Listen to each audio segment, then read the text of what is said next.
President Vladimir Putin warned that Russia would use every weapon at its disposal against Ukraine if it was to acquire nuclear arms.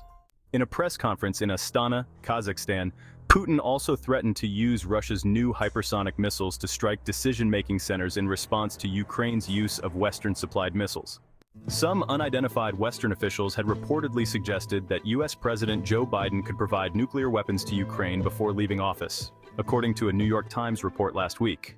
Putin stated bluntly, "If the country, which we are essentially at war with, now becomes a nuclear power, what do we do? In this case, we will use all." I want to emphasize this, precisely all means of destruction available to Russia. Everything, we will not allow it. We'll be watching their every move. He further cautioned that any official transfer of nuclear weapons to Ukraine would violate non-proliferation commitments.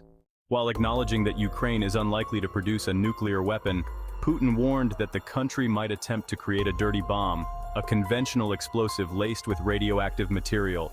He asserted that Russia would respond appropriately in such an event. Putin also threatened to deploy Russia's new Oreshnik hypersonic missile against the Ukrainian capital, Kyiv, in retaliation for Ukraine's strikes on Russian territory. He claimed the weapon's kinetic impact is powerful, like a meteorite falling and comparable in strength to a nuclear strike when used multiple times. Meanwhile, Russia launched a second major attack on Ukraine's energy infrastructure this month, triggering widespread power outages across the country. Ukrainian officials accused Russia of using cruise missiles with cluster munitions, damaging facilities in 9 regions. The Air Force stated that Russia's use of thermal and radar decoys, as well as electronic warfare, significantly complicated the operation of Ukraine's Soviet-era air defense systems.